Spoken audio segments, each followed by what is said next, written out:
All right, we're back. We got cut off. Sorry about that. Not very happy about it. Okay, we're going to keep talking about the different options. With all of these, you want to make sure you visit with a tax professional to know what's the best thing to do with your own individual tax situation and what is going to be best for you individually. Employee stock purchase plan.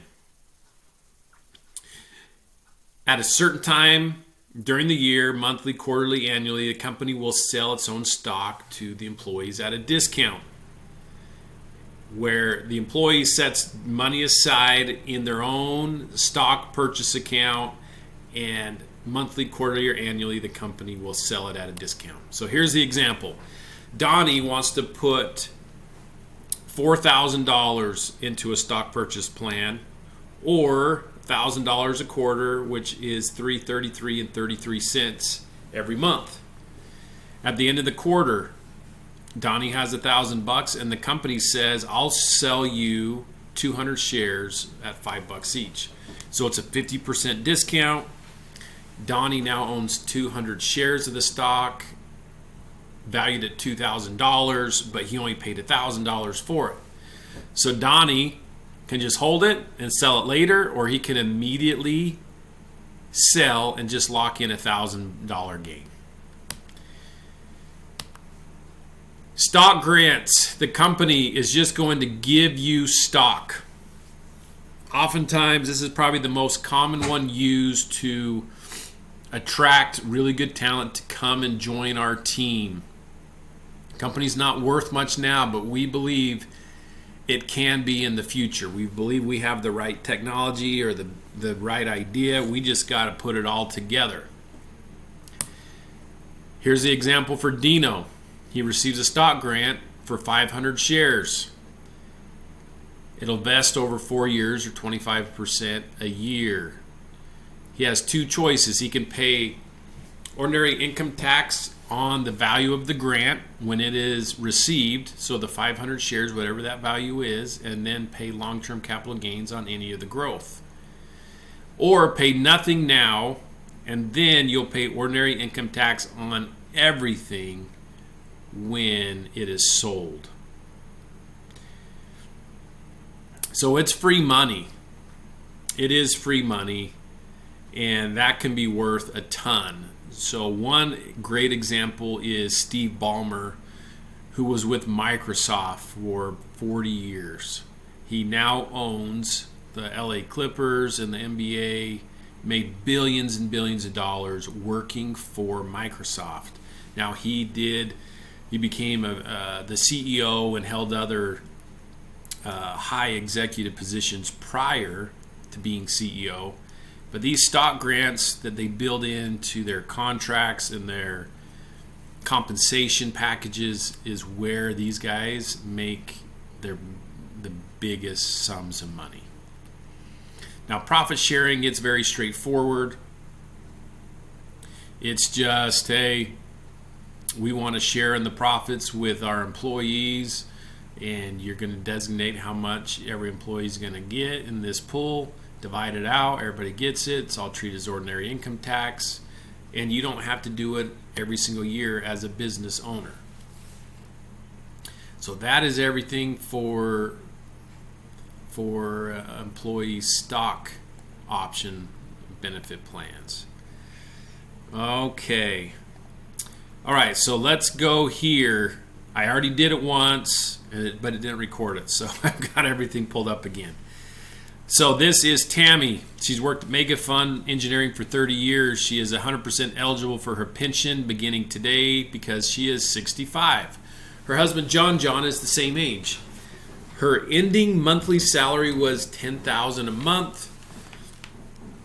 And these are the pension plan payout schedules as follows. She can do a level payout on Tammy, her own life only, 80% of her ending salary. She could do a reduced level payout. So again, it is level again, but it's on her and John's life, but it's 55%. Or she could do a growing payout, life of the employee only, 49% of her ending salary, and that increases 5% every year following year one. Or growing payout on the life of her and John John, 39%, and that grows 5% annually. So level, we take her $10,000 here, we multiply it by 80%, we get $8,000 a month. Beginning of year two, she's going to still receive $8,000 a month. Beginning year three, it's always going to be $8,000 a month. When Tammy dies, the benefit stops. Now this one is the life of Tammy and John John. So if one of them passes, it's going to keep being paid to the living. 10,000 times 55%, $5,500 a month. It won't change. It's going to be constant. So, like over here, this is what I did to just show $8,000 a month times 12 months, $96,000 a year. It never changes. Over here, just the $5,500 a month. Now we're going to start here on the life of the employee, but it's actually below. So we are taking the $10,000, multiplying it by 49%. $4,900, but starting year two, it's going to go up to $5,145 a month. Up here is the life of Tommy and John John. 10,000 times 39%, $3,900, grows 5%. So year two, it's $4,095 a month. So I broke it out in annual terms here to just show you, as far as making a decision, it can be really, really difficult because the break-even point is right around year 20. So if we wanted to go to year 20, 57, so we go here, let's go 57. So there's the total amount there, and then let's show you here.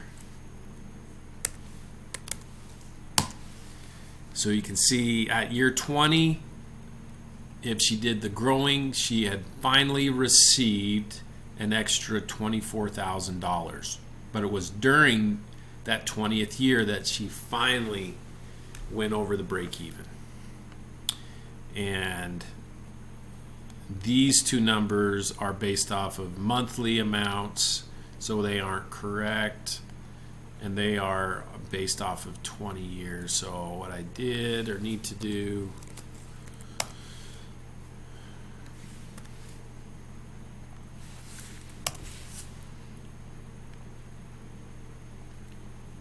$66,000. I think it was only doing it for 20 years.